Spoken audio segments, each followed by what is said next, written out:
सत्संग जोग चौथा भाग में गुरु महाराज की वाणी में है, जीवों परम पिता निज चिन्ह।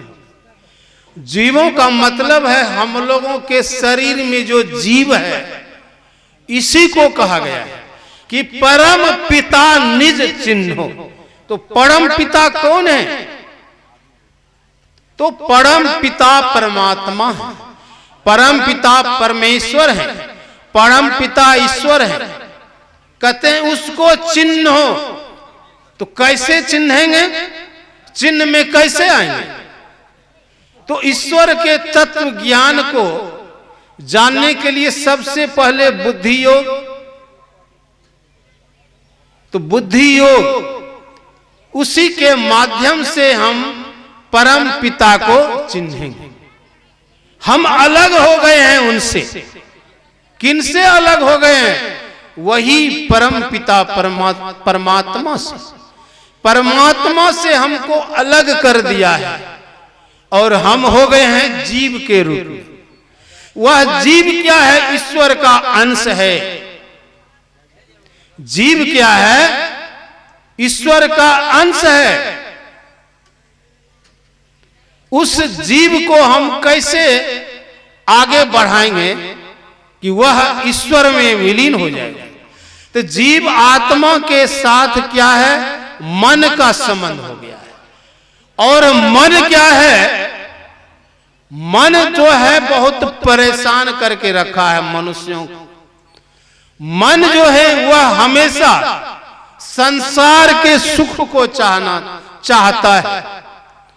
मन जो है रूप रस गंध स्पर्श और सब इसके पीछे दौड़ता है, जिसके चलते काफी परेशानी होता है इस जीवों को।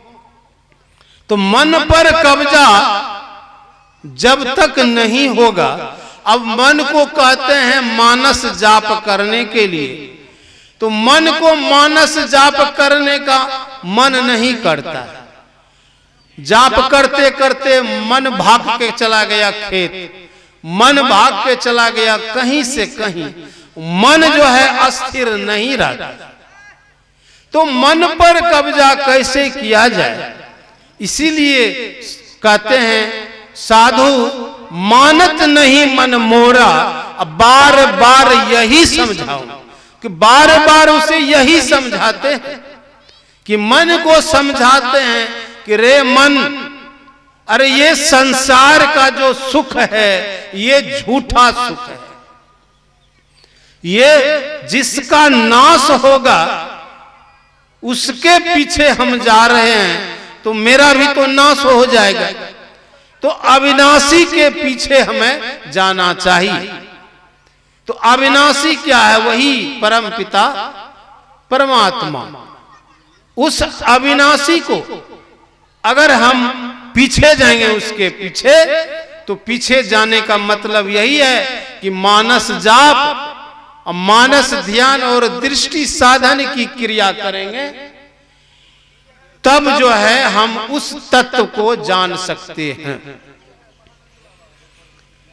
और संत कबीर साहब के एक शिष्य आए, उन्होंने कहा बाबा आपने जो भजन भेद दिए हैं उस भजन भेद का सब क्रिया हम करते हैं, लेकिन ये मन जो है भाग जाता है, मन मानता नहीं है। क्या करें बाबा? कैसे ध्यान भजन करेंगे? मन मानता ही नहीं है। मन को समझाते हैं, उस समझता नहीं है। तो संत कबीर साहब कहते हैं देखो, मन को भागने का स्वभाव है। मन संसार के तरफ भागता है, इसका स्वभाव है। मन को बस में करो। तो कैसे बस में मन को करेंगे?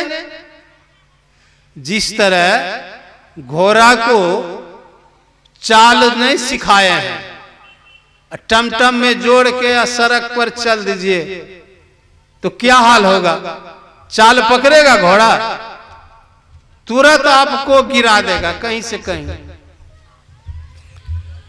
तो उसे चाल सिखाया जाता है। सबसे पहले उसे टमटम में जोड़कर और फील्ड पर उसे घुमाते हैं और उसके मुंह में कटहवा लगाम देते हैं और खूब घींचते हैं और चाबुक देते हैं उसको, घोड़वा को। तो घोड़वा का जानते हैं गल फरो सब कट जाता है, दांत भी टूट जाता होगा, घिसता है।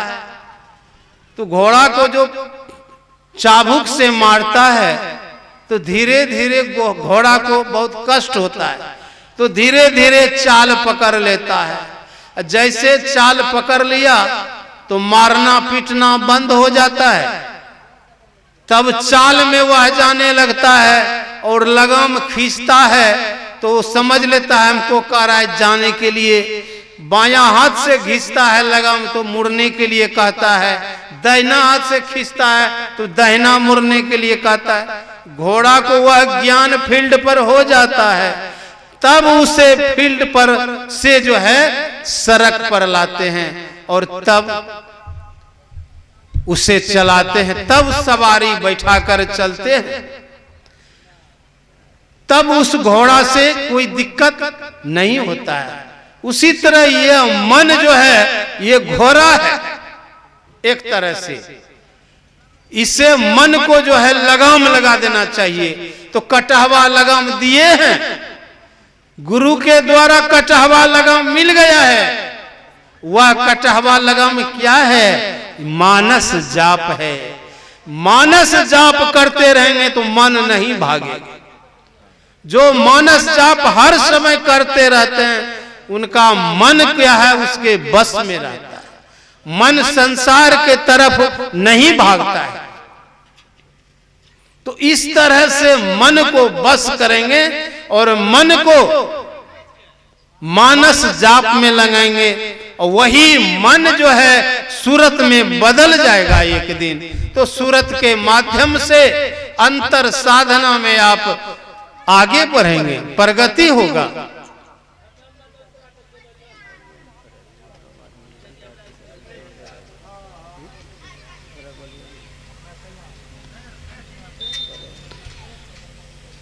तो इस प्रकार जो है मन को बस हम करते हैं। ये कटहवा लगाम है मानस जाप। नहीं होगा तो अजमा के टेब लीजिएगा कि मानस जाप जब करते हैं तो मन भागता भी है। जब तक मानस जाप करेंगे तो मन आपके बस में रहेगा, आपका हृदय शांत रहेगा। ये मानस जाप की बहुत बड़ी विशेषता है। लेकिन मानस जाप करते करते मन भाग जाता है। मन कहाँ भागता है? मन भागता है अपने काम धंधे पर कि हमें यह करना है तो मन उधर चला जाता है। हमें वहां जाना है तो मन वहां चला गया। तो काम रहने के बाद और गृहस्थाश्रम में काम ही काम है, काम ही काम है। वही काम करते हुए भी हम लोग चाहते हैं कि सत्संग भजन करें और करते करते किन्हीं को वैराग उत्पन्न हो जाता है तो वह संसार का सुख छोड़ देता है। जिस तरह नाम सुनेंगे गौतम बुद्ध का। गौतम बुद्ध जो है राजा के पुत्र थे, युवराज थे। किसी चीज का वह उसके पास कमी नहीं था।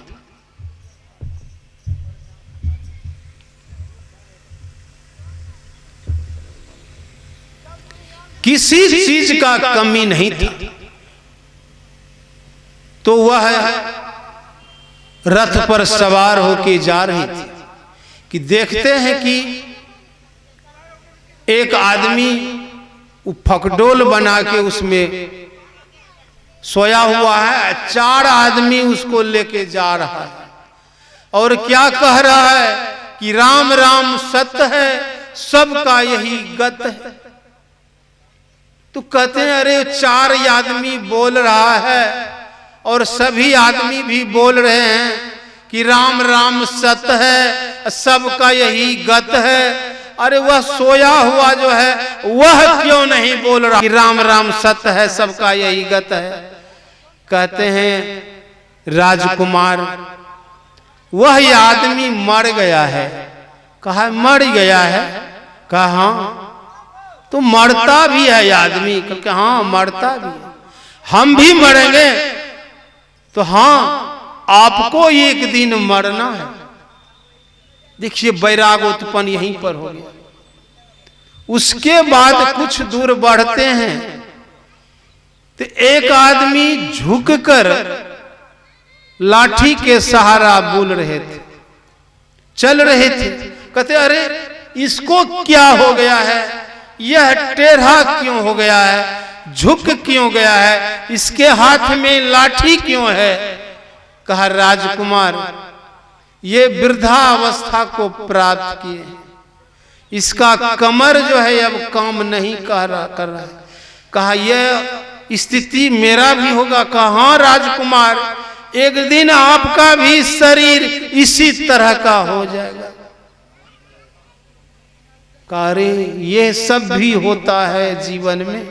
कहा हाँ। फिर आगे बढ़ते हैं तो देखते हैं एक आदमी रोग से ग्रसित है, शरीर में उसको मांस नहीं है, पूरा हड्डियां दिखाई पड़ता है।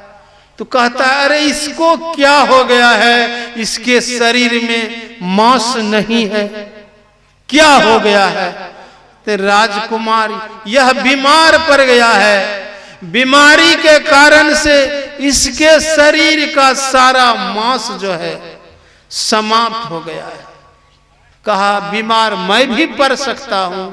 कहा राजकुमार। यह बात ने उनको झकझोर दिया, गौतम बुद्ध को झकझोर दिया। अब वैराग उत्पन्न हो गया। वैराग का मतलब है जिसमें कोई राग द्वेष नहीं, वैराग हो गया। ये संसार का सुख क्या है? झूठा सुख है। ये पत्नी का सुख, पुत्र का सुख, धन का सुख, ये सारा सुख क्या है? झूठा सुख है। इसलिए उन्होंने 12 बजे रात में 12 बजे रात में अपनी सुंदर पत्नी को और सुंदर बालक को छोड़कर चल दी। 12 बजे रात में महात्मा बुद्ध जो है अपना धन दौलत, पत्नी, पुत्र सबको छोड़कर चले गए और सन्यासी बन गए, सन्यास ले लिए, जो कि आज बहुत बड़े संत हो गए, सभी कोई जानते हैं। तो यह वैराग का स्थिति किसी को भी हो सकता है। हमारे गुरुदेव को वैराग जो है बचपन से वैराग हुआ। शाही बाबा को वैराग हुए, परिवार बाल बच्चे का त्याग करके कुप्पा घाट चले आए, जो हृदय स्वरूप हो गए, गुरु महाराज के हृदय स्वरूप हो गए। संत सेवी बाबा को वैराग हुए, घर द्वार छोड़कर चले आए। हमारे क्षेत्र के महान संत परम पूज्य भागीरथ बाबा हमारे लालगंज के लाल हैं, जिनको वैराग हुआ, बचपन से ही गुरु महाराज के सेवा में लग गए और मानस पुत्र का उपाधि प्राप्त है। गुरु महाराज के मानस पुत्र, इतना बड़ा पद प्राप्त हुआ। तो वैराग इसे कहते हैं। सच्चा वैराग अगर हो जाता है तो संसार में समझ लिए सिर्फ ऊपर का संबंध रहता है, भीतर से उसका हृदय परमात्मा स्वरूप हो जाता है। ईश्वर के तत्व ज्ञान को जानने के लिए वह हमेशा लगे रहते।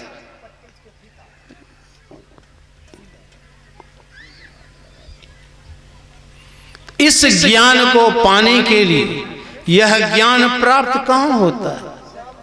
यह ज्ञान सत्संग में प्राप्त होता है, और यह ज्ञान माँ से भी प्राप्त होता है। माँ अगर सदाचारणी है, माँ अगर शिष्टाचारणी है, माँ अगर सुचाचारणी है, माँ अगर सत्यवादी है, माँ अगर बच्चे को सही शिक्षा दे, सही ज्ञान दे, तो वही पुत्र को वैराग होता है।